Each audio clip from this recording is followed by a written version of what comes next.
This time on Roadkill, we're at Driven Garage in Oakland, California, and we've got Finnegan's new dream car, a '66 Corvette. Hasn't seen the road since 1993, but in 5 days, we're doing burnouts.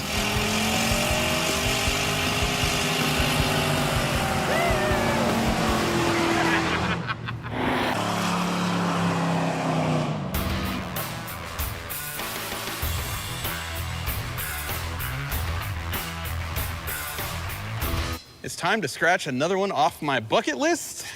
Oh, I'm so excited about this. We are in Oakland, California, home of Driven Garage. My friend Jeff Gates, who you might remember is the guy that was responsible probably for all 24 of our laps at the 24 Hours of Lemons in the Rotsen. Big group. So, Driven Garage, we do resto mods, customs, repairs, upgrades. And the building here is cool. It's like an old steel plant or something like that. It's got lots of ambiance. Yeah. And he has been storing this 1966 Corvette for about 6 months. You gotta see the photos of this thing before Mike bought it. It's absurd. Yeah, so the story is owner number 1 sold it to owner number 2. Owner number 2 cut all of the C2 body off of it and made it a C3 Corvette, which is just wrong. And then the last owner converted it back to a C2 and then abandoned the project halfway through an LS swap. So this hasn't moved in decades, and we have 5 days to do wiring, plumbing, brakes, tires, everything, making this car run and drive after sitting for more than 30 years. Let's wrench. We got this. I have no fear. It'll get done. So here's my plan for this car. Someday, this Corvette is gonna go in the 7s at a drag and drive event like Hot Rod Drag Week. In the meantime, I just needed to run and drive. I bought it because it was the cheapest car I could find. These things are stupid expensive, and I needed one with a title, with a VIN number. I needed an actual Corvette to build. And stumbled upon this. It had been in the midst of a rotisserie restoration. All right, I think I can get it. I am feeling so much better about this whole deal already because owner number 3, David Hernandez, not only did he fix the bodywork, but he restored the chassis. All right, we're all the way up. Let's get a look. Let's see what we're dealing with. Oh, this thing's clean. Yeah, it looks like they restored this and put the body on. Look, the half shafts are in it already. Yep. Aftermarket, whatever those are called. We need to nut and bolt it for sure because all the jam nuts are backed out. New gas tank. Is this a 700 or a 4L? 4L60, allegedly. 4L60, yeah. That's worse. Because it means we have to wire it. Well, that ECU is supposed to control this thing. Yeah. All right, exhaust, fuel lines, O2 sensors, trans wiring, starter wiring. Oh, this is battery cable. That's Starter or alternator, one or the other. tie rods are loose. The whole thing is powder coated.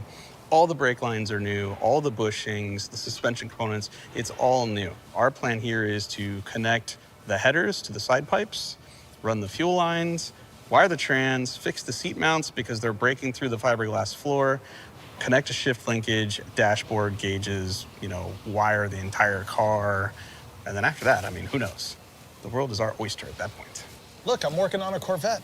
We're installing parts that we found, which actually there's a lot. Yeah. First up, fuel line. There we go, clicked on. How many guys does it take to snap a fuel line onto a fitting? All of them. Boom. Boom.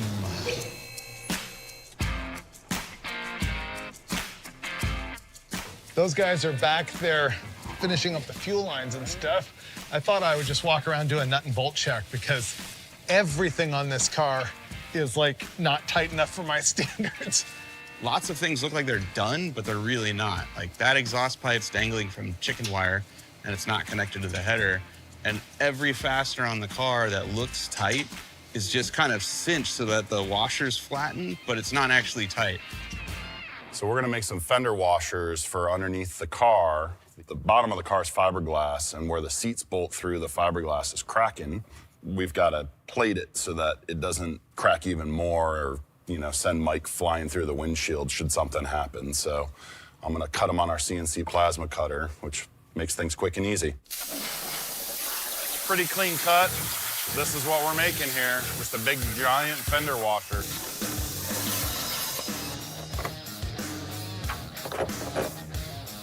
Work. We don't trust the bolts that are holding the differential center section for the factory independent rear suspension. So what we've done here is taken out the bolts that hold the diff cross member to the car, and we're using the jack to pick the body up off of that cross member so that we can get a wrench up in the top and hope to tighten those bolts right there. Much like everything else on this car, the exhaust was kind of for demonstration purposes. It had one side pipe just kind of dangling. The other one was missing completely. Basically, we got to build the whole exhaust. And then once that's done, I think the car can come down and we can start on the top side. We're doing good. Yeah, we're moving.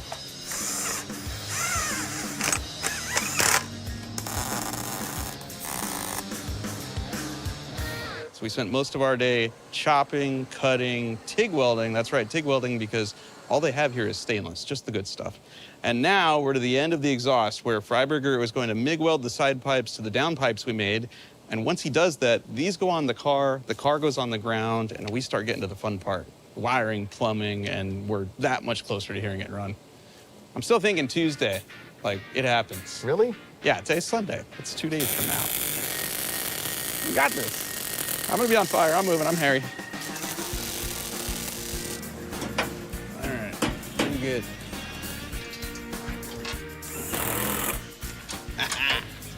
That is on. Good to go. Yeah. Cool. Everything is loose. Everything is loosened. Everything falls apart when you're part of a team. This thing has so many loose fasteners that when we touch them and tighten them, I'm marking it with a paint pen. That way we can, at a glance, know what somebody has actually addressed and what needs to be worked on.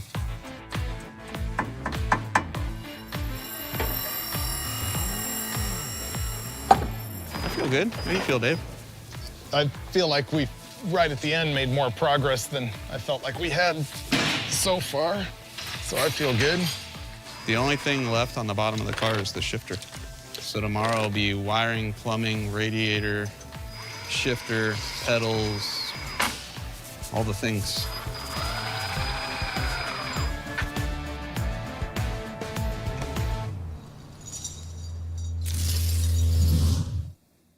It turns out that our day one was actually a day and a half, so we're calling this day two.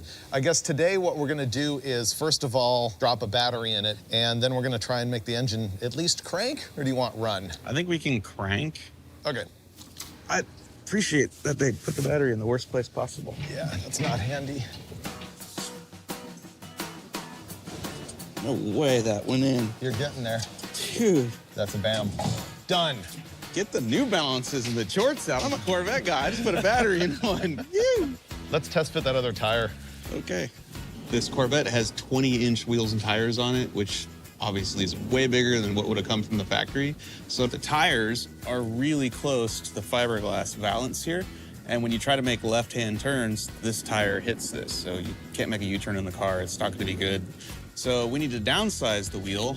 However, the tie rod is really close to the wheel here. So if you downsize the wheel without changing the back spacing and offset, you're gonna have a clearance problem here. So to make sure we don't screw this up when we buy new wheels, we're going to steal a wheel off of that Camaro over there, which is a much nicer car, and test fit it on that car.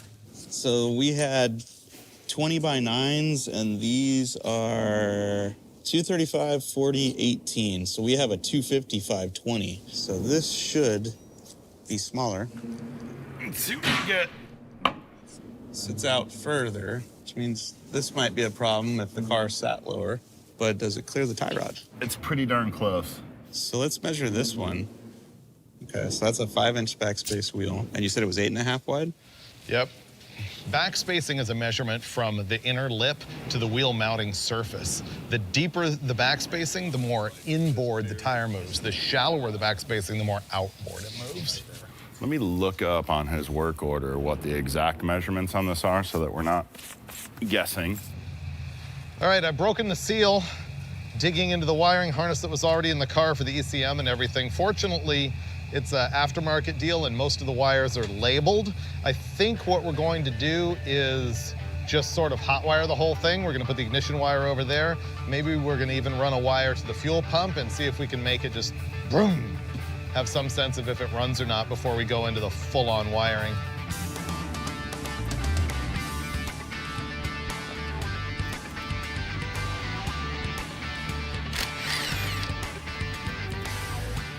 This is gonna be trying to crank it for the very first time. Here we go. Whoa, that's similar to life. Wow. Go again? Okay, it's not seized up. Yeah. Not bad? Let's put gas in it. Yeah. Now we get to put gas in it. We already know the fuel pump runs, and we'll hook up this ignition wire, and if everything's great, it should fire up. I don't hear it hitting the floor. That's good news. Look, no leaks. Yeah, It's actually functional. It's not on the ground. Right. It could run right now. We have no cooling system, no brakes, no shifter. It's all right. But if it makes noise, That's all that matters. the last time this car was on the road was 1993. Here, let me pump it a little bit to start. There you go. Here we go.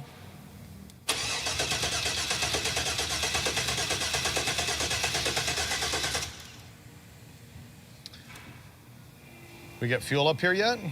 That's clicking the fuel relay. Nothing. Nothing. How about now? Nope. Something up here is happening. Yeah, it's clicking the relay over there. How come it... Nah, I hear something flowing up here. Oh, you're right. Do it again? Ready? We'll try it again.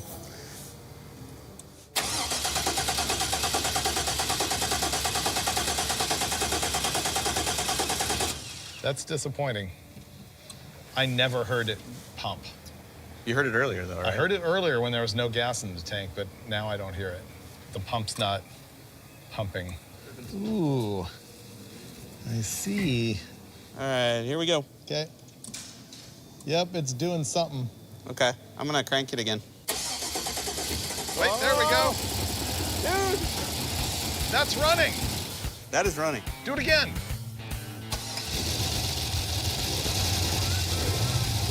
There, now we got oil to the lifter. Got oil. All right. It's got no water in it. Yeah, it was running bad. I wanted to hear the oil come to the lifters, which it did. Dude. Yeah. Okay. That was a major, major hurdle. Now we wire it for real. Yeah. Shifter and figure out a cooling system. Oh, and the brakes. Dude. Win. We're gonna drive this. Yep. That was pretty cool, wasn't it? Well, the engine runs, and so I made the to-do list. It's not as simple as it looks because it includes things like rewire the entire car from scratch. Those guys are working on the steering column, I'm working on the brakes, and one of the workers here at Driven Garage is gonna work on wiring. This car originally had power brakes, which is why there's 4 studs in the firewall here, but we're gonna convert it to manual, and we're gonna use this Wilwood master cylinder. Fortunately, the spread of these 2 studs is the same as on the Master, so I was able to just get it to work just fine like that. Well, right now, Freiburger's wrapping up the brakes. Ross is in the car wiring. Jeff is working on, I think, the gas pedal. I'm gonna install the shifter because it's the one thing I can do where I'm not in anybody's way right now. Really motivated because the car ran, which blew my mind because I didn't know if it would. We don't know anything about the motor. But we know it makes noise and it runs, so that's good news. So our new shifter is really good. It's made for this car. However, this car has a 4L60 in it, not a 327 with a power glide combo. And so the shift arm hits the fiberglass transmission tunnel. We don't want to modify the fiberglass transmission tunnel, so we're just going to modify the shift arm and hope the geometry is still okay. I think it will be. There we go. Cement. It's been 4 hours. Shifter is done, master cylinder is done, and Ross is getting a whole bunch of stuff done on wiring. Don't have parts, don't have parts. Could bleed brakes, don't have parts, don't have parts. Engine not running, not yet. Could screw the headlights in. Those don't make it run, though. Well, yeah, when there's nothing else to do. There's food. There's food. Dustin loves when I talk about food. Yeah. To end a scene.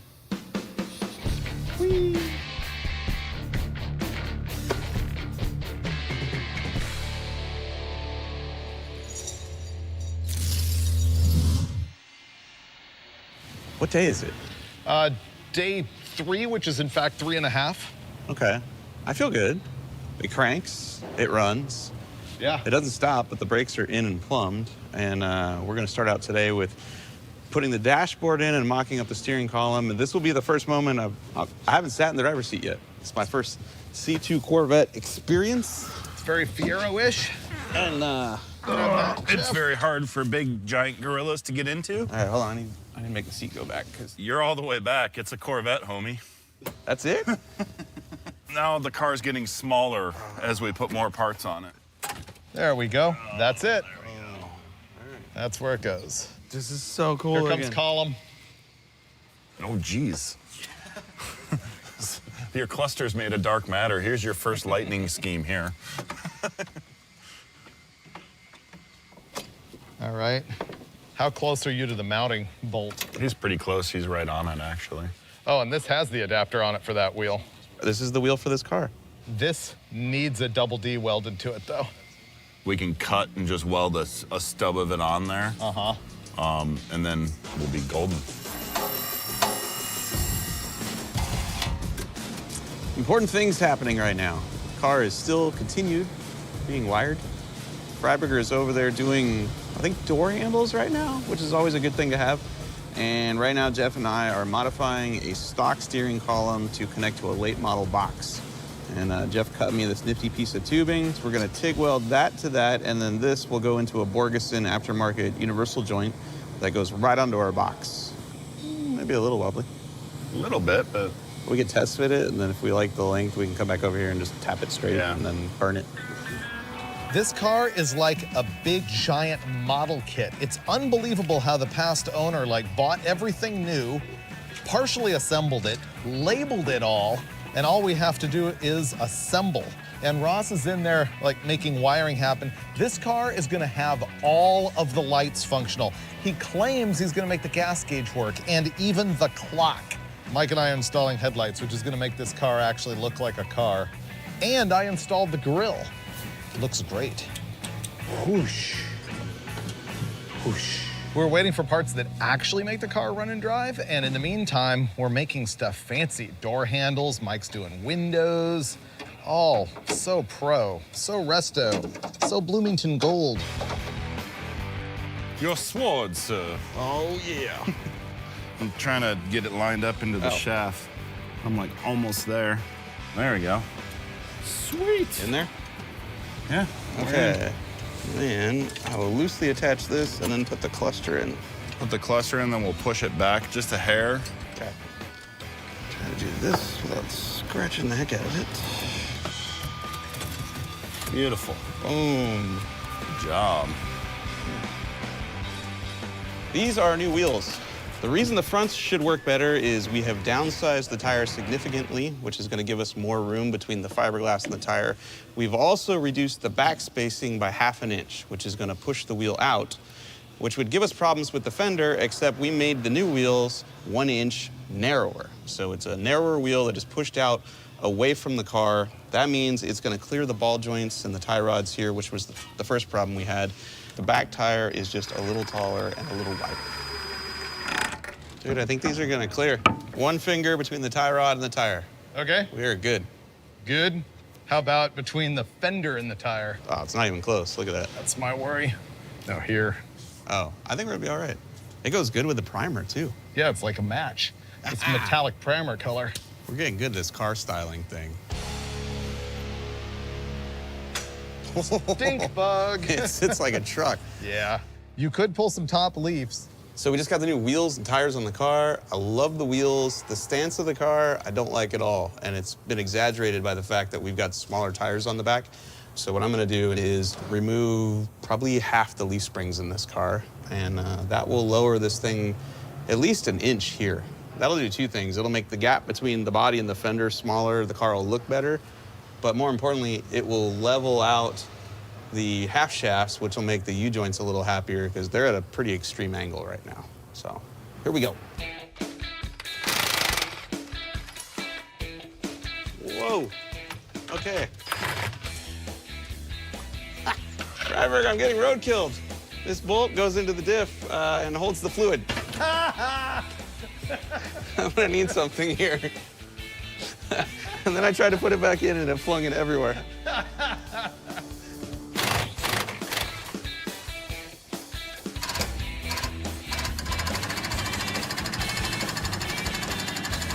Wow. The spring isn't gonna separate from the diff until you pry it. Okay. This is gonna try to fall down here. Right. Okay, here we go. Whoa! There was a lot of pressure on that. There's a lot of pressure on that. Yeah. Okay, you all That right? was scary. We're trying to lower the back of the car, and it's been sort of a mess. We tried to get some leaf springs out of the leaf, which we've done, but in doing that, we've sproinged it really scary and almost like dropped the car on ourselves and hit ourselves in the face with the spring and stuff. We're trying to get it back together now after having removed some leaf springs. And these guys are really struggling with the rear end. It's stuck on the diff itself right here, is what it is.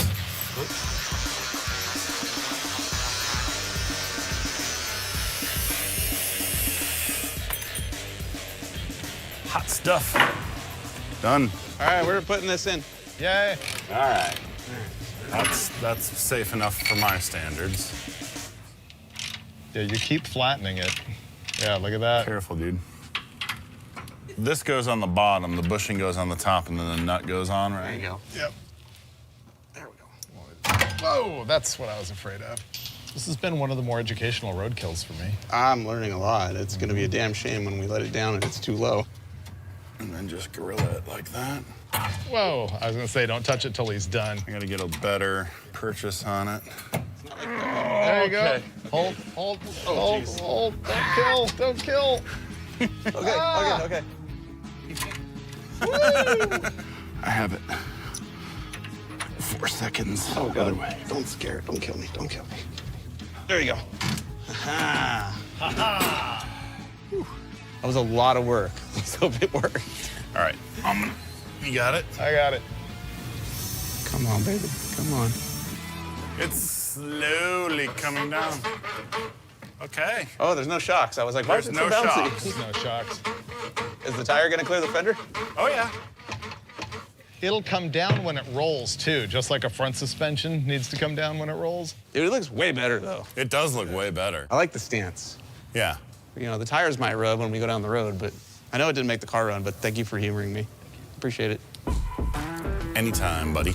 You know what? The half shafts are not bound up now. That's a big win. Yeah. Oh, they look so much more happy. Dinner? Here? Yeah. And the thing is, I've got to cut out because I'm going on a giant personal vacation adventure. So I'm going to abandon Finnegan, like, pretty much as soon as I can come up with an excuse to do so. I really thought when the leaf string exploded in our faces, that was gonna be your excuse to get out of here. Nah. You handled it well. I'm putting cotter pins in. This is done. Done. All right.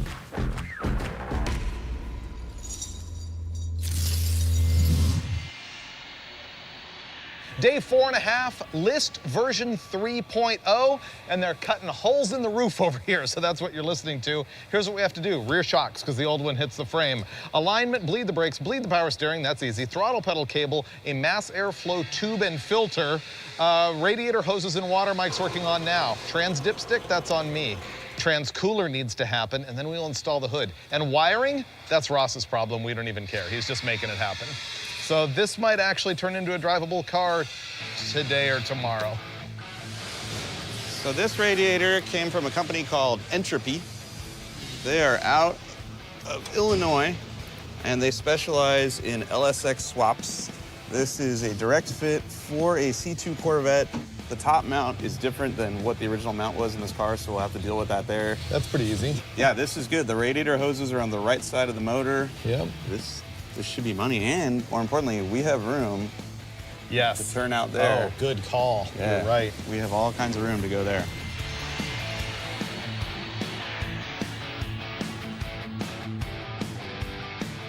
After all of that drama last night, taking the leaf spring apart and lowering the car and making it look really cool, making Mike really happy, it's gonna rub over here really badly as soon as we get in the car. So we're gonna be delusional right now and install our new shock absorber to see if that solves the problem. And when it doesn't, we'll be back under here, taking this all apart, hopefully not dying, and putting springs in.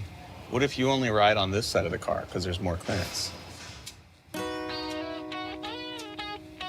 What are you trying to say? I'm gonna get away from you with that shock in your hand.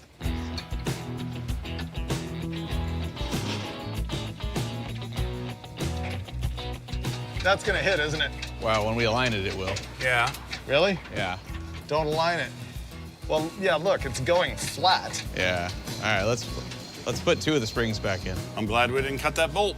Yep. This spring is way too flat and soft now. We're gonna have to put some springs back in it. This is a fail.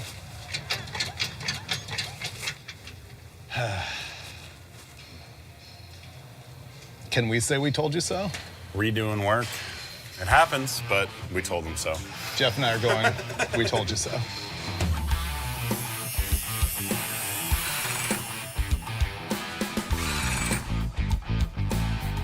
Let me see how wide they go based on what springs we're adding.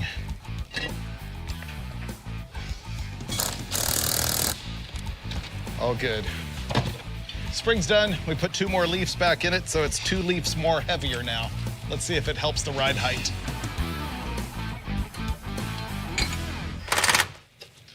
Okay. Oh, it's so high now. It's a truck again. Oh my God. Well, so now what happens if we put 2 dudes and some luggage in there and some tools? I'll show you right now what happens. Dave, would you like to hang from this with me? Oh, And this is all the way in the back. sits perfect. This should be the last thing that we touch. We should make it run and drive, and if it doesn't settle, then you address it. Okay.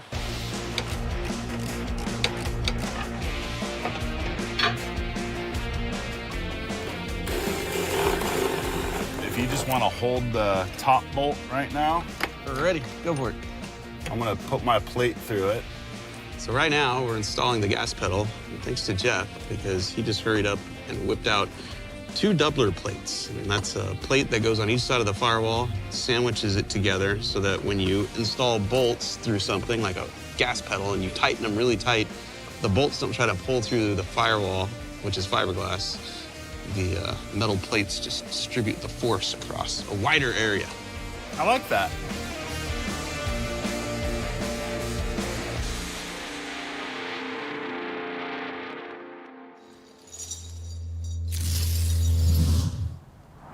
It's finally day 5. You made promises Yes, I did. to you, the audience. I feel good about this. There's not much left to do. We need to bleed the brakes, install a transcooler, align it. I'm feeling so confident that right now we're putting fuzzies in the doors for the windows. When did you see that on Roadkill? We have them. We might as well put them in. I'm pretty sure you're not supposed to do it with a hammer, but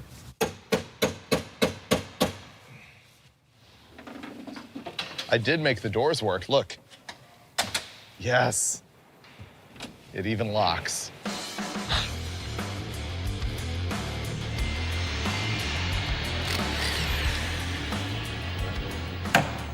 well, I'm stuck. We're waiting for the transmission cooler. We're waiting for the parts to build the air intake tube. So I thought I'd just start bolting some of the other random parts we have for this car because it came with a lot of stuff. It came with some of the rear bumper, some of the front bumper, none of which I understand to install. So I consulted the Oracle once again, which is this manual with line drawings in it for assembling the car. But it's really not helpful because this is how many bolts hold the front bumper together. All of that. Hey, Freiburger. I need help.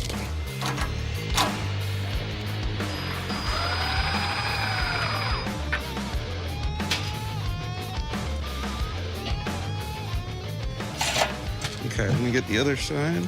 Okay, go up. Okay. Right. There we go.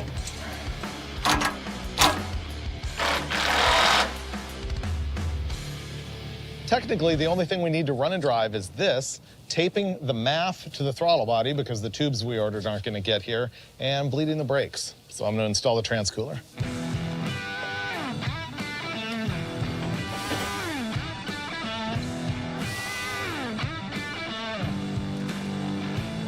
Finally, bleeding brakes. We're gonna do it a little bit differently than I normally do it on Roadkill Garage. If you ever see Dulcich and I like sitting there and pumping the pedal forever, we're gonna open all of the bleeder screws, let it gravity feed for a little while, and then Jeff has got like this super suction doohickey that is gonna help pull the fluid through and hopefully make quick work of this. I've got the front bleeders open and I'm moving to the back.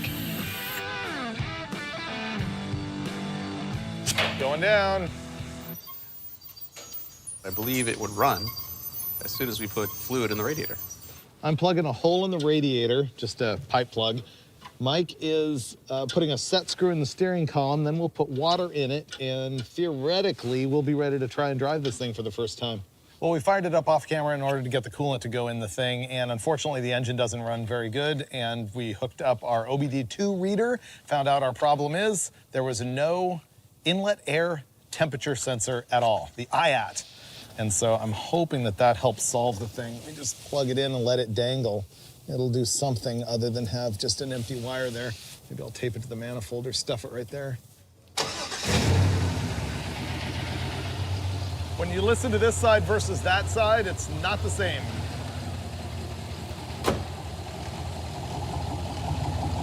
These ones are all firing on this side. Yeah, now come over here. We got at least one dead hole over here. Yeah. Yeah. This is not happy over here. Yeah.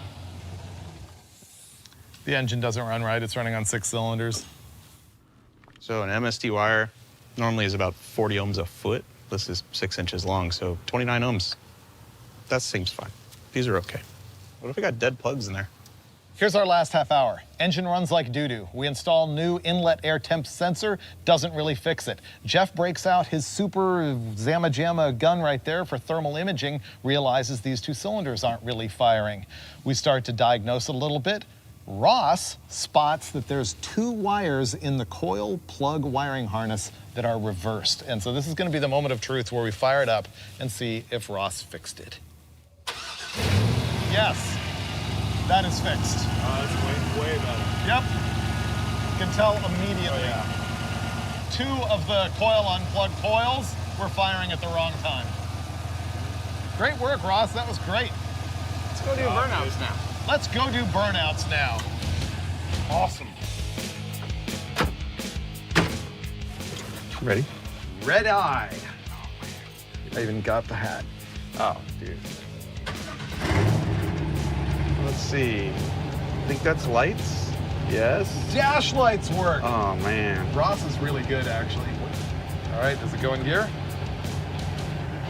No. Huh, weird. We have a 4L60 with 4 neutrals? Uh-huh. Okay. Let me check the fluid scenario again. That's not good. No gear? We got into drive away and put it in gear, and there was no gear. And unfortunately, I would say there is transmission fluid in it. That trans doesn't seem to be working.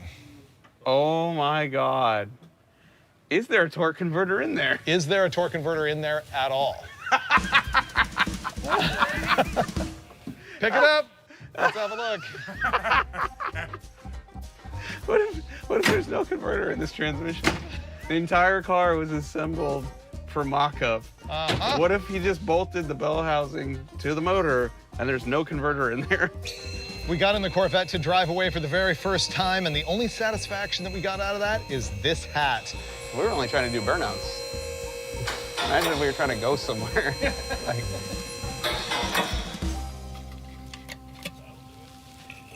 There's the torque converter, and it's bolted on. this motor and trans came out of a wrecking yard, allegedly out of a car that was totaled, but only had 18,000 miles on it. This hasn't run since '98.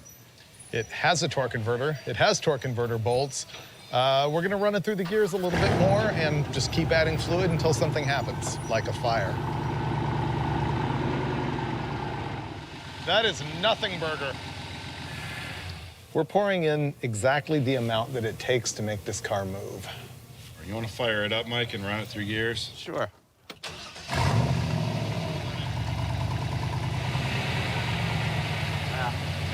That trans doesn't do anything. This is not a complete surprise. It was a stick shift car to begin with. We could make it that again.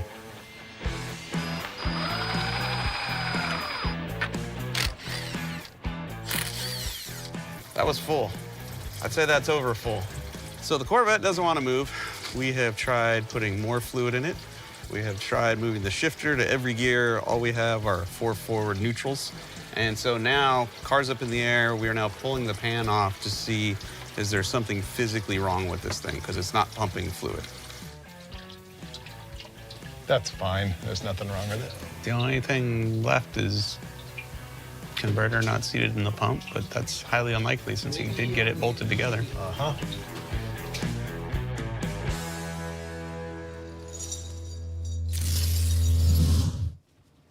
It's a new day, and therefore we have a new list. And first thing on that list is Trade David's. That's right. Freiburger's gone. He is actually on vacation, which blows my mind because he never takes vacations. And so Newbern is here because he knows a lot about 4L60s, allegedly. And clearly, we had big problems with ours yesterday because no matter what we did, no matter how much fluid we put in it, I still had 4 neutrals. So today, first thing we're gonna do, lift the car back up, pull the trans, find out, is the torque converter not actually all the way seated in there? And did that destroy all the clutch packs? Because we let it run for half an hour trying to make it move. Damn, this thing's nice. So right now what we're doing is we're gonna attempt to slide the transmission backwards just a little bit rather than remove it all the way. This might give us just enough room so we can put our hands on the torque converter and see if we can spin it and shove it further in the transmission, engaging the fluid pump. If we can do that, cool. We can put it all back together and see if it works. The danger here is that we ran the car for like half an hour, burping the cooling system and trying to find a gear that actually worked. And when you run a trans for that long without the pump moving, there's a good chance we've smoked the clutches in the transmission, which means it needs to either be repaired or replaced. Yeah, I think we're gonna have to pull the trans out. Okay. Man, it's already out, so yeah. Well, that did not work. We couldn't get a good enough grip on the converter to shove it in the trans. So trans is now coming all the way out so that we can see if we can get it to shove all the way back in.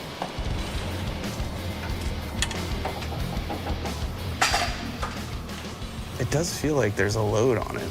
I mean, maybe that's all it really needed was just a little push and a wiggle.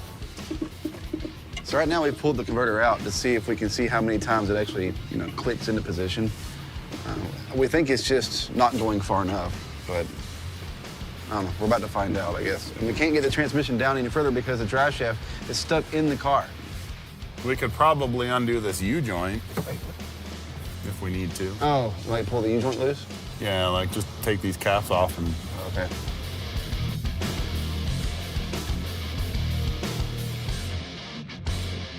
There you go. Now go up.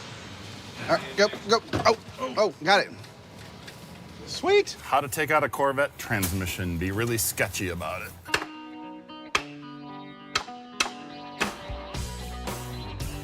We know our transmission is completely smoked. I called the folks at GearStar and said, hey, what happens when you run an engine for 20, 30 minutes without the torque converter all the way installed? And they said, you smoked the pump in the trans. And I said, okay. And I looked at Jeff and I said, Jeff, we need a transmission, like now. Jeff said, you can have mine. So we're taking his. And if I'm gonna borrow or steal someone's transmission, it might as well be a GearStar, because that's what he's got sitting right over here. We have a level 4 4L60. We're gonna verify this because there's a couple of variants of that trans, but I'm pretty sure it will fit in our car. And when it does, we will be doing burnouts. This is a level 4 4L60 transmission from GearStar Performance. This trans is built to withstand 600 foot-pounds of torque, 600 horsepower. I don't know what parts are inside of it, but I do know there is a billet GearStar 2800 RPM stall converter at the front of it. And over the past 19 years, I've lost track of the number of GearStar transmissions I've put in hot rods and trucks. I like them, they work, and this is the fix for our Corvette right now. Okay, go forward. Try go up a little further now. Okay, here we go. Okay. Keep going. Yep. Oh, we're making it happen. Okay. Corvettes are kind of hard to work on. All right, here we go. Okay, we're almost there. Well, we're getting roadkill here. Brand new transmission. It's a 4L60. It's got a lot of high performance parts like a billet servo. And our old servo was flush with the side of the case. This one sticks out about, I'd say, 3/4 of an inch, which means it's hitting the floor of our car. Normally, I would just bash the floor of the car because roadkill, except the floor of this car is fiberglass, so I can't bash it. I would just put a hole in it. So we got to try and get this tranny down just a little bit. So what I've done is I've taken the original tranny mount I've drawn up a little plate to replace this piece, and then we found an old body bushing for like a Chevelle or something like that. We're kind of replacing this with this and a piece that I'm gonna cut on the CNC plasma cutter.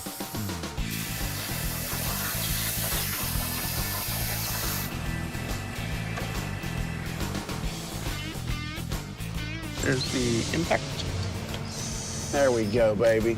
There you go. You treat me right now.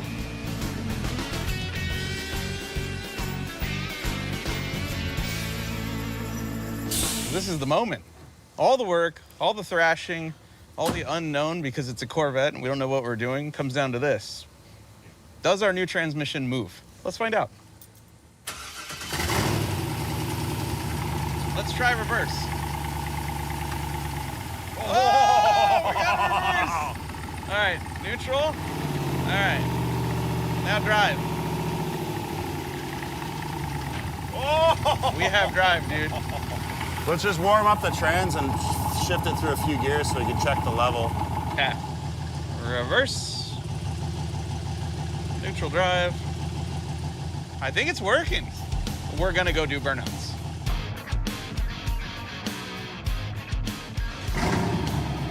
Oh man, that sounds good. Reverse, neutral, drive. This is cool. I love the dash in these cars. Oh, dude, the dash is incredible. Oh, it's spunky. It's very spunky. Oh, whoa. What's a heck of a downshift? There's a lot of, oh my God. There's a lot of new things in here. We're airing it out. Wow. This is the first time this car's been on any road. Are the wheels tight? I don't know. Did you tighten them? I didn't put them on. Oh. The other David did. Oh. I'm sure he did a good job of that. Ish. I guess we'll find out, huh?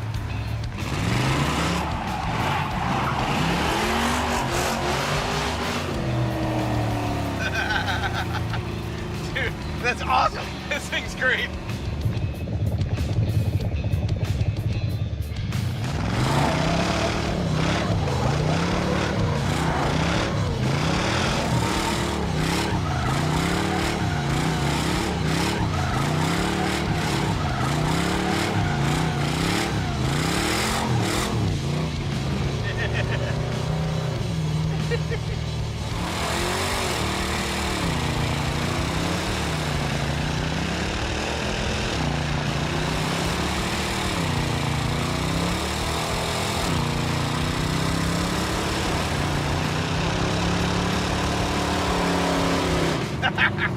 Oh my God. I can't see. Oh I my God. can't smell. Oh, dude, this thing does killer burnouts. So if you're gonna do another burnout, pull it in first, then shift it in the second, because they keep trying to like upshift and downshift. Yep. Wow, it leaves a good patch. Look at All that. right, let's let it eat. Okay, here we go.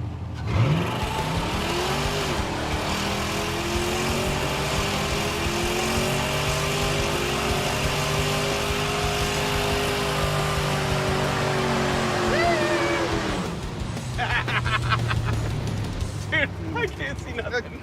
I think you should probably stop. Look. Oh, God. That makes a lot of smoke. I'm gonna keep Wow, Corvettes do great burnouts. Man, I like it. Thank you, Gearstar, for building an awesome transmission that has forward gears and reverse. How's the temps? Everything looking good? The last time we checked, it was 199. That might have been the That was old. like 2 burnouts ago. Why are we smoking? Are we smoking right now? Oh, yeah, And we're smoking. Yeah, he's got it. Whoa, sparks! Oh, we're on fire. Fire! Trying to disconnect the battery. Ah, it's hot. Oh, it's the starter. Ah, hurry up. Ross, we need something to cut the battery Grab cable. my phone. About to melt the Corvette to the ground. Water. Ah, battery cables. We gotta cut them. Here.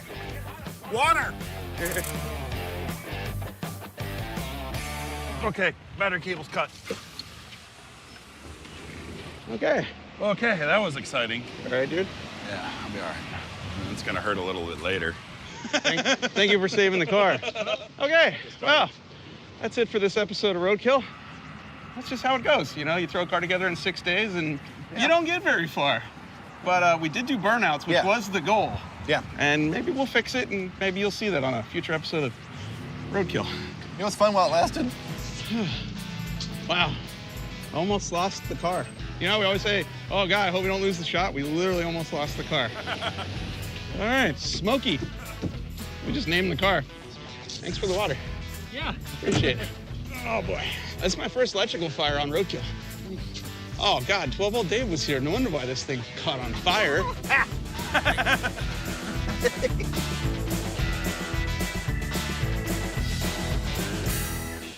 How existential is this? I'm watching Roadkill. Wow. Watching Roadkill. This is the rough cut of the Sick Week episode. So while we're shooting this episode, we're reviewing our last adventure. You know what I just found out recently? Huh. Most people on car TV shows don't get to do what you're doing. Oh, no way. They just film it and then it comes out and hope it's, you know, correct. Yeah, no, we're super lucky to be able to like review episodes and make sure they're cool.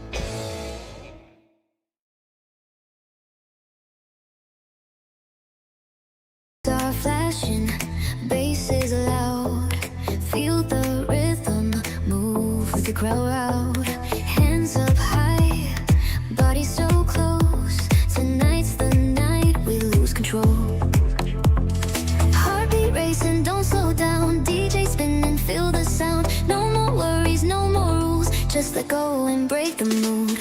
Don't stop the music, turn it up. Let it hit, let it rush. Feel the fire, feel the heat. Lose yourself inside the beat. Don't stop the music, don't let go. Keep it loud, let it flow. One more dance, one more night. We'll keep it going till the sunlight. Neon dreams and midnight skies. Your body's moving, catching my eyes. Spin me round, take my hand. We'll dance until we can't stand.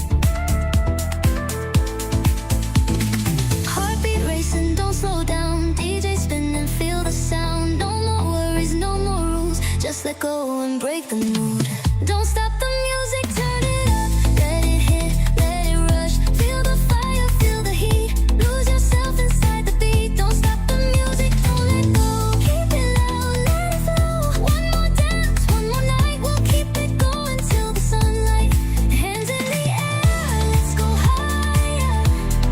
Feel the pulse, feel the fire. No less call, no goodbyes. We live forever in these lights. Don't stop the music, keep it strong. Let it play all night long. One last drop, one last ride. We'll dance until the end of time.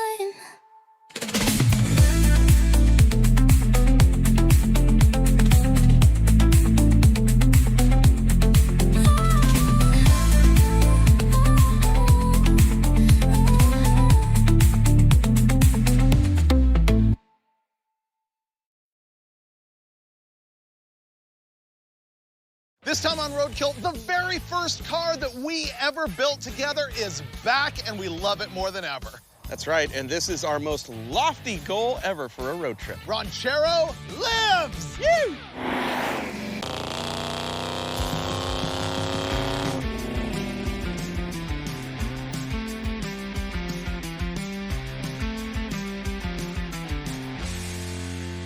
This is the first episode of season 12 of Roadkill, and this one is taking us all the way back. I feel really old now. I know, it's bad.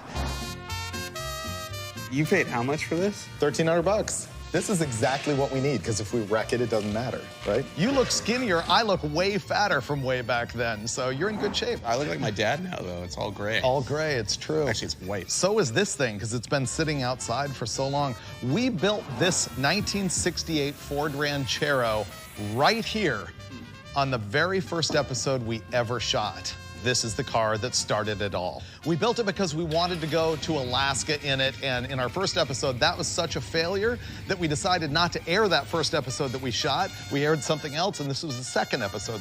The history from there goes to 2 episodes where we actually drove this thing all the way on the Alcan Highway, clear to Alaska. After that, it was in a Subaru-sponsored episode where we blasted the thing around like a horse rink at a fairgrounds. And then it was in episodes 25 and 50 of the show. So that's 6 episodes overall, but it's been sitting about 7 years. This is the last of our cars that just sat outside and rotted. You remember we had the 363 in it when we went to Alaska, and now it's got a 302 in it. Last thing I have to point out about this car is the paint scheme. At the time we did the very first Roadkill, I was the editor of Hot Rod Magazine, Mike was on staff, and I built this to replicate the car that Hot Rod Magazine used to win class at the very first Mexican 1000, which became the Baja 1000. That's why it's all lettered up like this. In this episode, I think we gotta fix the steering. We have to make it run again. And you know where I'd like to go? Where? There's no guarantee this is gonna happen. I think we're never leaving the shop. But if we actually get out of here, say Wednesday-ish, okay, I wanna cannonball to Arizona and go to the stakeout. We were in the junkyard pulling out that 64 Galaxy that we ended up hating and getting rid of, but there was a bumper sticker on a car that said the stakeout. And we're like, we gotta go there. But then we failed, and so now we have another Ford. I think we have to actually do it. We haven't driven this in like 8 years, and now you want to go again. I love 10 this blocks. plan. I love this 10 plan. blocks. All right, we're gonna try and make it run. Ooh, scongy. That was a brand new engine. It was. It's a 302. Wow. Huh. Wow, there's spider webs in the carburetor. Quick release battery, too. This thing's been sitting long enough. This could be bad.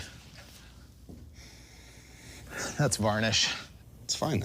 That's a good sign. Put the fresh stuff on top. Okay. What if this just fires up? Yeah, I was like, why wouldn't it, right? I'd rather hit the road than wrench on it, honestly. Fuel, air, spark, and adventure. I really like this car. Maybe it's the nostalgia, but I don't know why we ignored it for 8 years. The power steering's not hooked up. Water pump is. I put water in it. It's got a battery.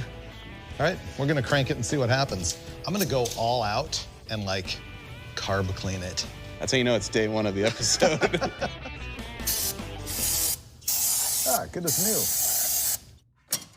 Do we have to bleed it? The rear one's completely dry, but that doesn't mean we have to bleed it. That means we have to add. Just put extra in the front. Right. Fine. I'm sure that just leaked out over time. Gasolina. Remember when we couldn't make fire? It was so cold. Yeah. We soaked paper in gasoline and couldn't set it on fire. It was Inside that cold. of the car. Yeah, that's right. We were in the car trying to light it. Oh my God. Give me a splash. There's a hole in the funnel. Great. I'm putting this in the carburetor. You got it. You got it. Run. Okay. There we go. That wasn't very much. It all leaked out on my hand. Whoa, I'm sitting in it. It's in park. Here comes cranking. Dead. Nothing. Let's see if there's a fuse or something. Because the wire going to the relay to trigger it is doing nothing. So I was using the digital multimeter to probe the wires, and a little known feature of the digital multimeter is if you just take the wire off and jump it from here to there, you could start the car. Whoa! See? Look at that. It runs. Hold on, we got a faulty fuel line dripping everywhere now. Okay. So it picked up gas, and now this fuel line is junk. Here we go.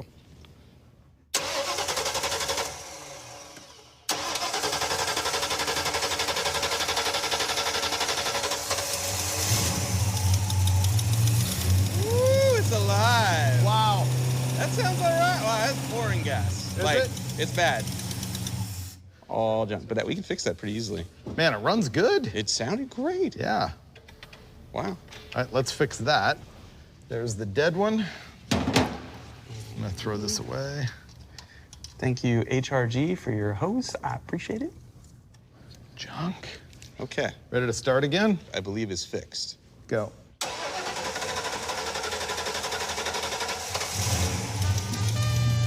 Hey, that's fixed. Fixed. We're good. That runs quite good, like for us. You at home, no, you wouldn't be happy with that, but us, yeah, it's fine. We made it run surprisingly easily. The crank switch doesn't work on the dash. The ignition switch does. We're gonna put it up on the rack, check for fuel leaks on old rubber fuel lines that are soaked with ethanol gas, and check for brake leaks. I remember installing new air shocks. They don't look new anymore. No, we should try them. I don't see leaks out of the drums. Oh, the fuel line's hard line all the way up. We might want to replace this little piece of rubber right here. It's kind of cracked. We could pull the back wheels off and pull the drums and see if the wheel cylinders are junk.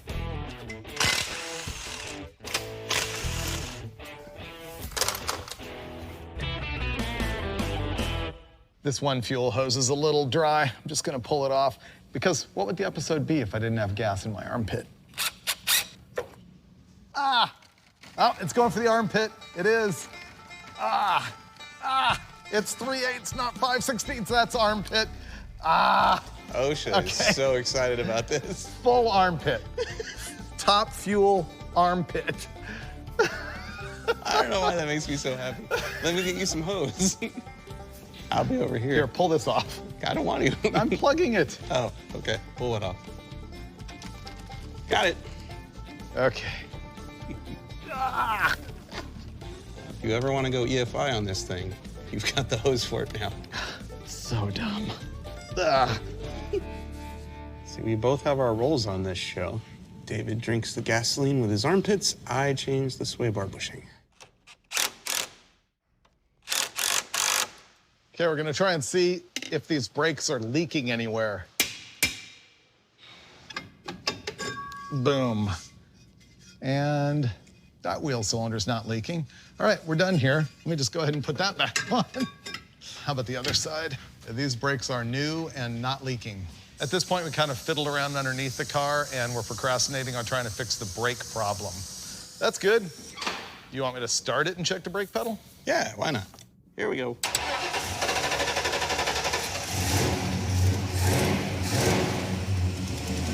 Sounds good. It goes straight to the floor and stays there. So, bleed it? Can attempt that, I guess. You're it. I'll work the pedal. Okay, that seems fair. Hydraulics. You're doing great.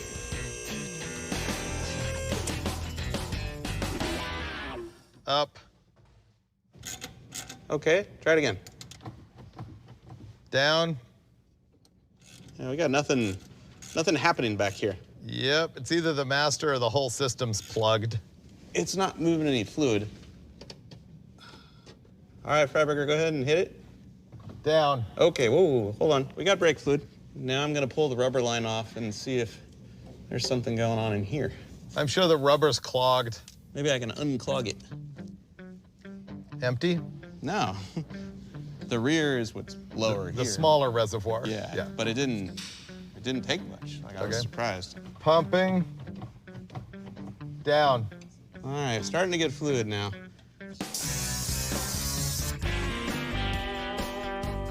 Coming down. You want to leave it there so you can do the tires? Yep. I can get down.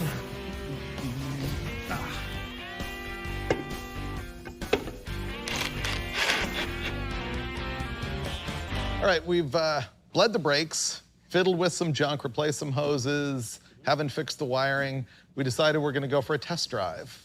He's gonna have to fire it up from out here. I'm ready. Ignition.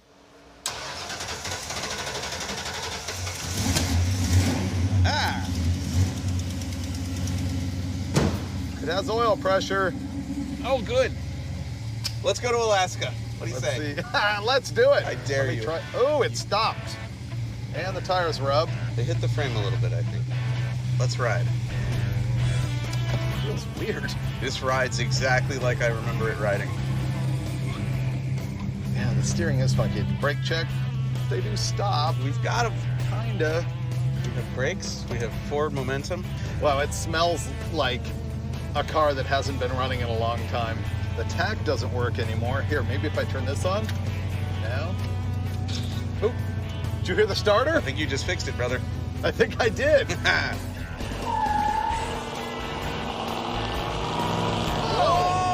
I didn't expect that. Dude, little scratch. It bogged quite a bit. This thing rides good. It rides exactly how I remember. You just float down the highway. Let's see, steering. Looking for adventure. You know what? I think we hated the steering for like drifting, but it's functional for just driving. Yeah.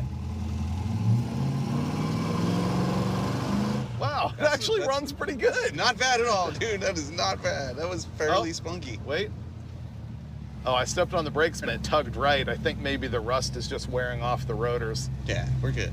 Dude, I think she's legit.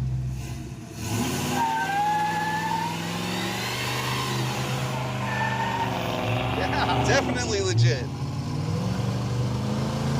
Oh, dude. This thing's mint. Yeah. I like this car a lot now. You can feel the secondaries open. They need to drop a little sooner. Ranchero's back, baby. Ranchero is back. Let's go. Ranchero. Cue the music.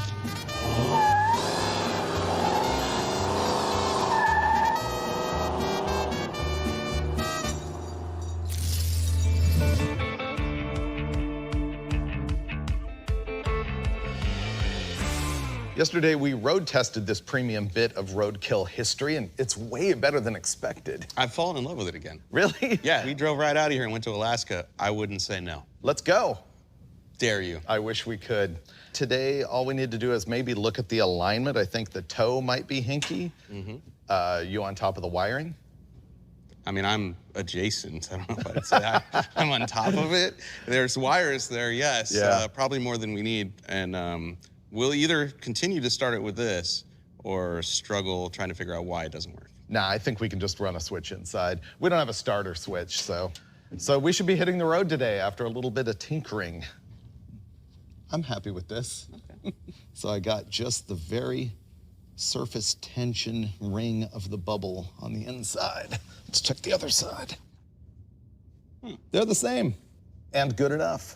We just checked camber, which is the tilt of the tires either like this or like this. Now we're gonna measure toe, which is the tilt of the tires in or out. You wanna have them about a 1/16 to an 1/8 inch closer at the front than they are at the back. I'm gonna hook it right on the edge of that groove right there. This is 59 and an 1/8. Okay. Okay. All right. What? You're hooked in a different place. Oh, yeah. Okay. I am. Wrong groove. Okay.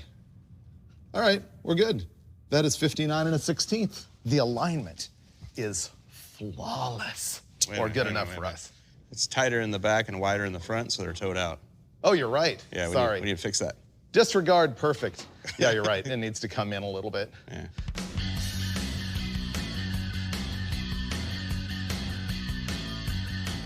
All right, this is obviously an aftermarket tie rod end because the fasteners are metric, which is completely unacceptable. There we go. Now, we will determine if the wrong tool will rotate this. Now, it's just spinning the tie rod, and it's gonna have to go this way. Okay, I've adjusted the toe, probably not enough. You gotta roll the car back and forth in order to remeasure. And you really should roll it forward as your final step. So let's call that good enough. You're outside of the center tread. Yep. And I'm getting 59. Okay. Outside of the center tread. Yeah, 59 and 7/8. There's no way. I barely moved them. Yeah, but you got pythons, bro. You're just spinning those things. There's no way. My trick about measuring toe based on the tire tread didn't work in this case because it turns out the tire tread's nowhere near straight. So we've got a box here holding this piece of metal so that it doesn't move, and we're gonna measure from the inside of the metal to the inside of the metal. 67 and 7/16. All right. All right. Okay, once again, there's no way it's an inch. Something's wrong. You know what? This means we measured wrong the first time. Yeah. Because we measured on the tread. It's towed in, right? Yes. Yes. By nearly an inch, I think. Okay, so I need to tow it out, so I need to shorten the tie rod end. All right, I shortened up the tie rod ends, which kicked the front of the tires in. Now we got a 16th toe in, and I'm out of adjustment on one of the sleeves, so we're calling that good. See? No squeak now, because they're not fighting each other. Before hitting the road to Arizona, we decided to make use of our eastbound trip and the Ranchero's truck bed to transport an engine that Finnegan and I have been trading back and forth. So our plan is to go pick up the V6 that I traded you for a Hemi that now I'm trading you back? I think we're going full circle again. Yeah. Let's pick up that garbage and take it to the engine builder. Yep. This thing just purrs. Here we are. The evil 405 freeway. If I squint, this is basically how we went to Alaska.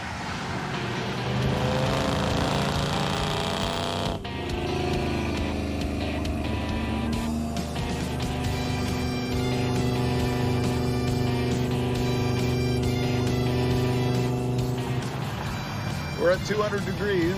How could it overheat? It's headed at 210. Maybe it's because we've only ever driven it in Alaska. There's no shroud and a fan only covering half of it, the radiator. And maybe sitting for 7 years, rusted inside the block and clogged the radiator? Could be. I smell hotness. Maybe that's you. Usually is. Seems to be getting cooler while moving. That's me too. I love this car now. I'm with you. Okay, car wash, yeah. First bath in like 8 years. I just wanted to spiff it up, especially the bed, because we're gonna be loading stuff in it. Wow, filthy.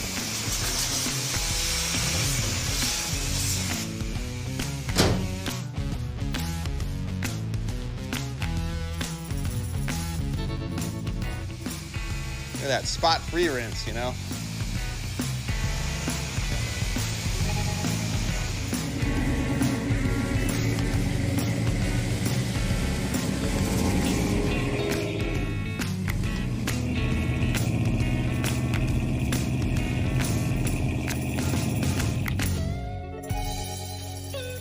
I've been here in so long. I know. It hasn't gotten any better since the time you helped me clean it out. Somewhere in here is an all-aluminum Busch Series Chevrolet Performance V6 that maybe one day I traded you for a Hemi. Right. So we're gonna drag it out, load it in the Ranchero, drop it off at our engine builder shop, and then it will become Finnegan's once again. Only the block is here. We're gonna have to go someplace else to get the heads and cam and crank and rods and all that stuff. That's it right there. Dude, it's so cute. Don't trip. Man, this is light. It's so tiny. It really is. I love it so much that I'm excited to put it back together. But wait, there's more. I bought this on eBay. Oh, I do not remember that. That's Roadkill a Dominator. 23 degree for a Dominator. Wow. Yep. This is really good. Yeah, the box ram's over in storage, but that's what I was gonna use, because that's trick. Dude, that's cool. I know, I love it.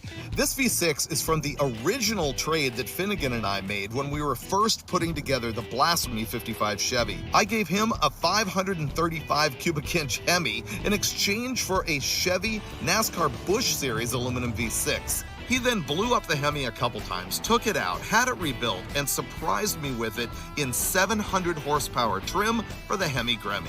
I figured the least I could do is give him back the V6. So let me know when you're ready with that. Yeah, all right, I got this. It's so tiny. I couldn't tell you why, but the rest of the junk is here. It's like the president and the vice president. They don't fly together. So the engine block shouldn't be with the crankshaft. That makes sense all of a sudden. There's the intake. Yes. Yes. Also cute. It is very cute. This is very light. It's all cute. Oh, wait till you see the valve cover. Look at this. How cute is that? Yeah. It's adorable. It is. You know, this 4.3 V6 that this engine is based on is a small block Chevy missing 2 of the center cylinders. So it's the same thing, only cuter. That is a NASCAR crankshaft right there. Pretty good? Dude, it's great. Dude, these heads are awesome. Those are Brodix 195s ported by Bryce. Look, it says Little Brody. Little Brody. The little baby guys. It's so cute. Oh, this is awesome. Sweet. And that's it. Thanks, Freiburger. Yep. Dude, it's like Christmas. Load it up and get out of here. All right. I'll just load these gaskets while you're grabbing the heavy stuff. Fair enough. Where'd the block go? It fits right there. Ready? Ready. With your booty of V6 parts? It's gonna be a good day. And we're off. Let's go.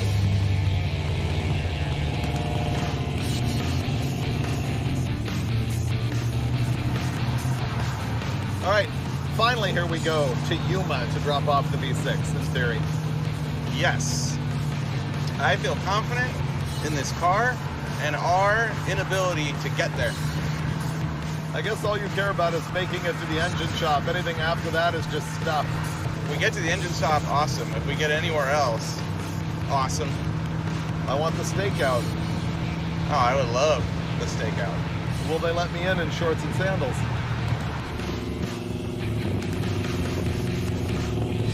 I read up on the dinosaurs. What do you want to know? Other than the fact that they were in Pee-wee's Big Adventure, yeah, that's all I know about them. Lay it on me. Some guy who worked as a sculptor and painter at Knott's Berry Farm started building them, or one of them, out of used I-10 construction materials in 1964. That one was not completed until 1971. Ah, the Cabazon dinosaurs. The absolute pride of Cabazon, California. That's great. I like the Superman T-Rex. Oh, yeah. I'm not that into the pumpkin.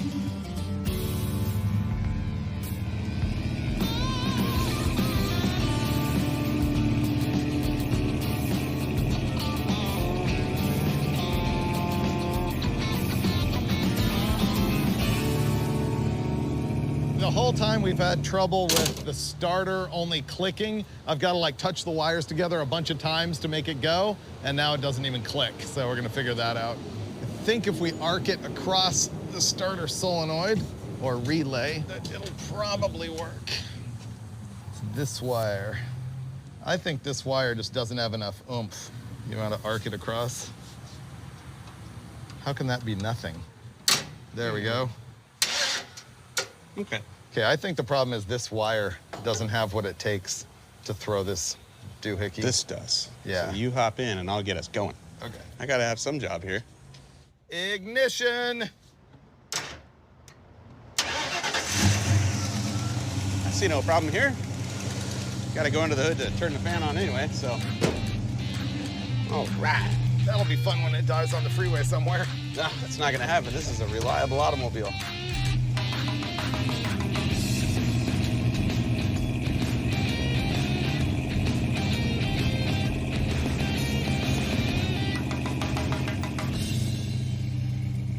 Here we are. That seems familiar. Salton City. The last time we were here on Roadkill was the muscle truck in sand. Oh, it's beautiful. Yes! Yeah. We're here in 100-degree weather, stopping in the middle of nowhere to visit Salton City. So this place was founded like 1958, 1960. They wanted it to be a resort. They overlooked the fact that the San Andreas Fault is right underneath the lake. Anyway. Hey, it's my turn to drive. Oh, that's right. It's Finnegan's turn to drive. It's your turn to get just a right arm sunburn. So here's a fun fact to know and tell about Salton Sea. All right. In the early 60s, clear through 66 or 67-ish, they had a boat race that was the Salton Sea 500. They raced 500 miles. Guys were out there in like their Allison V12 flat bottoms and stuff, doing a big oval. Man, that's where men were men. How do you like the Ranchero so far? Ah, dude, it's a great car.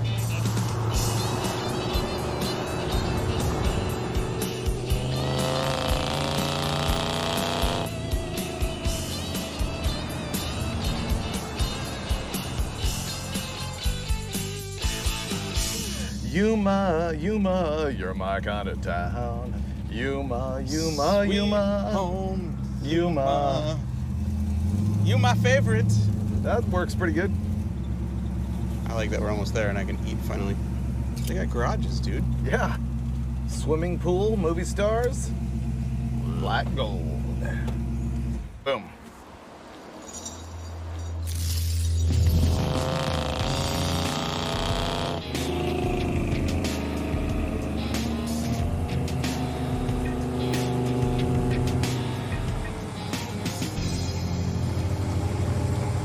We're at Pontiac Racing Engines in Yuma, Arizona. Hey, man.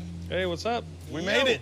Yeah, long time no see. James is responsible for a whole lot of engines that you've seen on Engine Masters and also Roadkill. Today, we're here to drop off this V6. He's gonna machine it all up. My guess is you'll probably see this completed V6 on a future episode of Roadkill.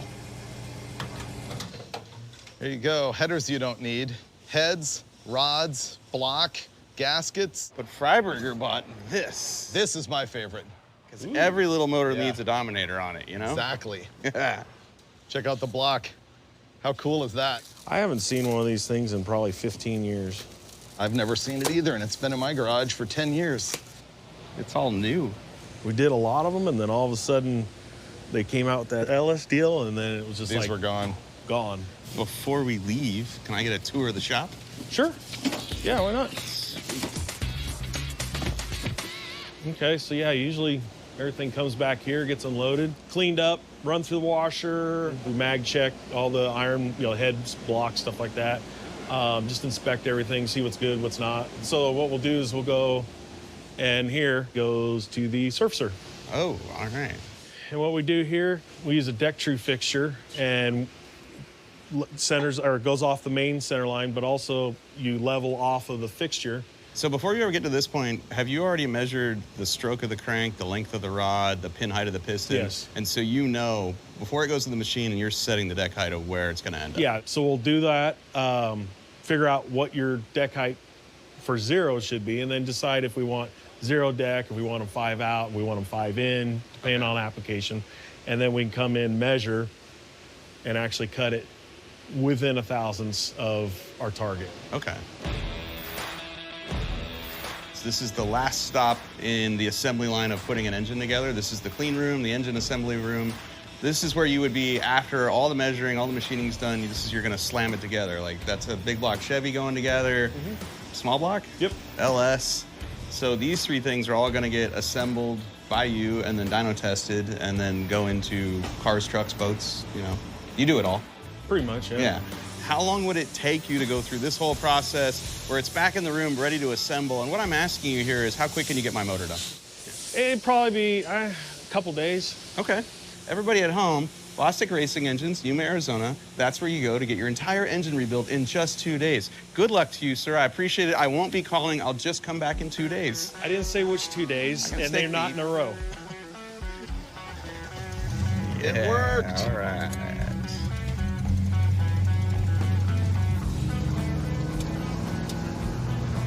Now what we got to do is figure out what we want the engine to turn into and what we want to put it into. Yep.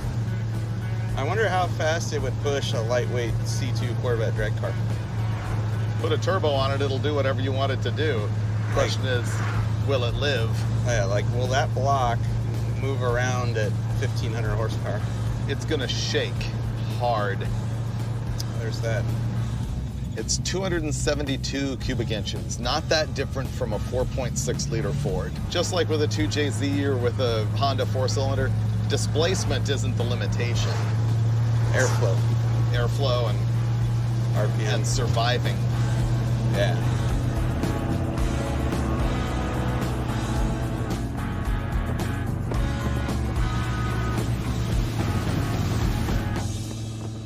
We made it to Tucson last night, our familiar home here in Arizona. And before we take off, I want to fix the starter because we're going to the middle of nowhere. Our goal is Sonoita, Arizona in the stakeout. Yeah. I feel that because of the heritage of sort of the Baja 1000 vibe of the car, we got to go on dirt. I'm down. So let's not strand ourselves with bad electricity. What's happening is every time we go to start the car, we're touching 2 wires together in order to activate this relay. I'm gonna try and fix that. I'm gonna take all of these wires off this connection, scrape them all with a rock or make them clean, and do the same here. Because what we've been doing to make it start when it won't happen inside is coming out here and arcing from here to here with this tool, and it works every time. Wow, that is a lot of connections right there.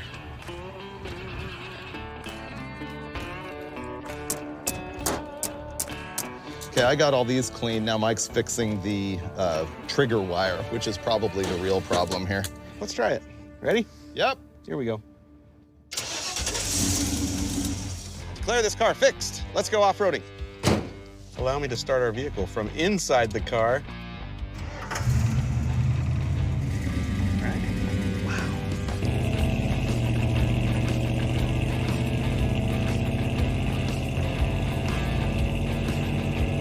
Okay, I think it's gonna be right here.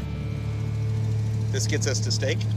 Yeah, we're looking for a small dirt road to get us to Sonoita and the stakeout. I love it. Want to get there on dirt as much as we can. I want to earn the ribeye. It's gonna be right. That's the road right there. Oh, all right. Here we go. Well, then. Yeah, how's your back feeling? That's a big hole right there. Ugh. Do I need to review the basics of off-road driving for you? It didn't look that bad. I was like, that's not that bad. Right the last second, I was like, I'm gonna step on the brakes. Yeah, that was not good terrain reading. Ooh, donut shop. I'm gonna get video. All right. All right, this is gonna be Finnegan doing donuts in the Ranchero for the first time since we've seen it in snow.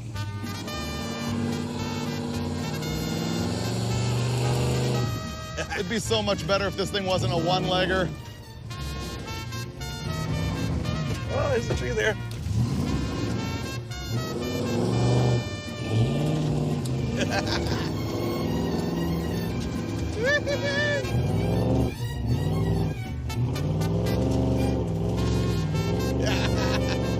I feel like I'm driving through the back seat.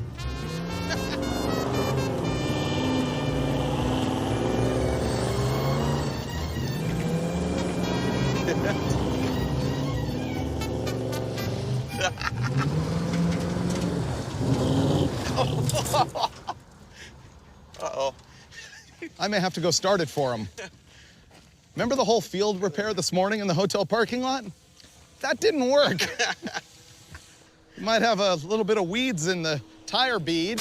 It was really fun. Battery's good. Oh, good. See if we can make this work.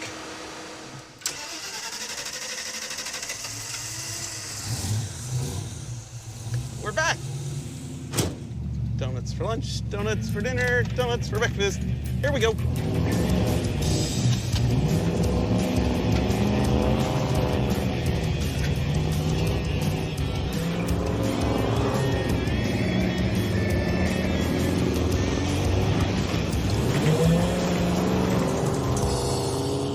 All right, we're gonna get out of here before he breaks it. All right, let's get out of here. Ooh, jungle. I like where this is going. Jungle's rough, though. Ooh, I don't know about The this. jungle's very rough. This is sketchy. That is all mud, dude. Give it a shot. You got this. Yeah, no problem.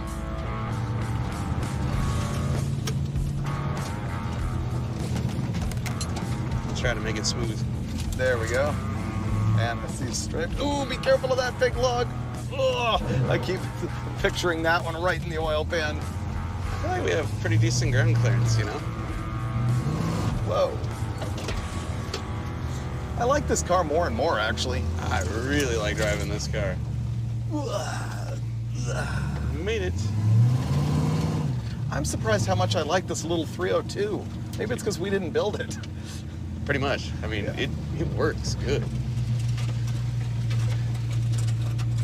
I wonder what that is. Twig? Uh-oh. We have a problem. This tire has shifted all the way forward and making contact with the sheet metal. It's like the whole rear end in the car is, so we got to figure that out. all of the rubber is missing from the isolator on the driver's side. So my guess is that it's something going on that side. Let me look. The ants here are enormous. More troubleshooting here. We're trying to sort out that crooked rear end problem. I'm gonna have Mike drive by and get on the brakes. I wanna see if we can actually see that wheel moving. It looks like it's crab walking going down the road though. It looks funky. Let's see, a little brake check in front of Mr. Freiburger here. I didn't really see anything. Go on, I wanna see how bad it crabs. Okay.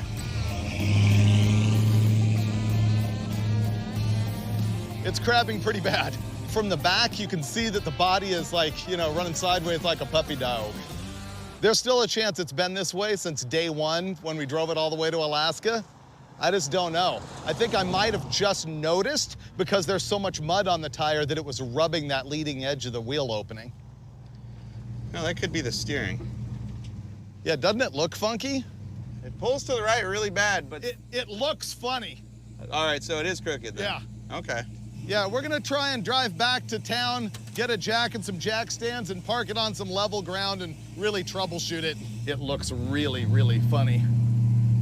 When you got on the brakes though, it didn't look like the rear end shifted at all. I'm just gonna have to work a little harder for this steak. No big deal.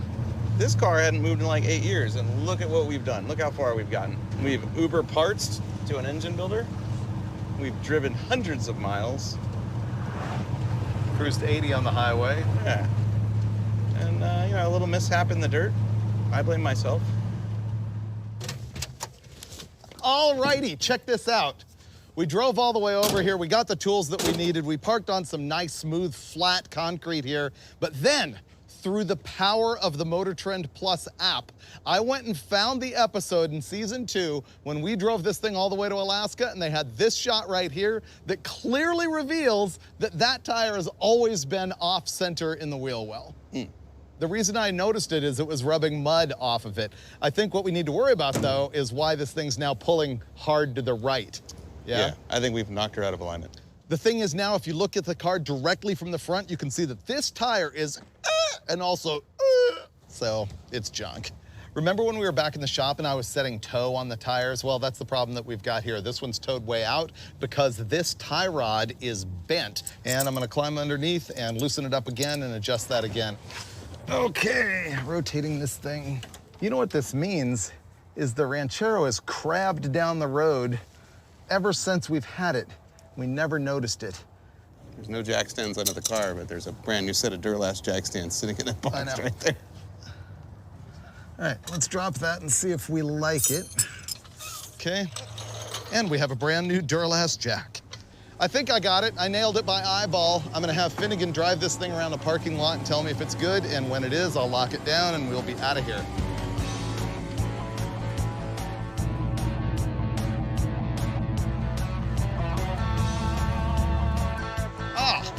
Look at that arrival. That had flair. It's much better. Fixed. Let's go. Shall we go get steak? I would like to. Whoa.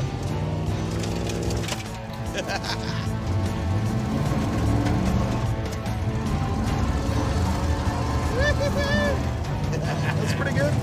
I like it. How's it drive now? Like no pull? Let go. No pull. Look at you, sir. Just the master technician. You're an expert in your field. You break it, I fix it. We make a team. Everything's going so well. Don't jinx it. We're gonna make it. This thing's back to cruising perfectly. Yep. How's it going? Dude, it's like butter. Wow. A little bit of pull, but... That's a Crown Road, it's fine. Yeah, it sounds good, it looks good, it feels good. We're gonna make it. In 1967, Hack Miller and Ray Brock actually won their class at Baja with one of these, and you broke it doing donuts. You're hard on equipment. They didn't go to Alaska first. That's it. Just saying. That's the key. All right, coming up next, the stakeout.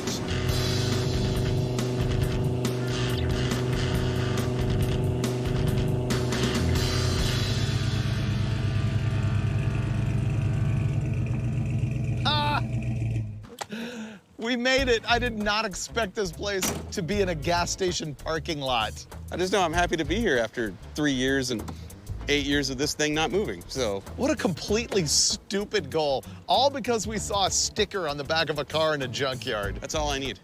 Aged steak? Yeah, and then revisit this again. Yeah. Let's talk about it over dinner. High five? High five. High five. At first glance, this is an episode about setting a goal, no matter how thin, and using it as an excuse to go have an adventure with your buddy in an old car.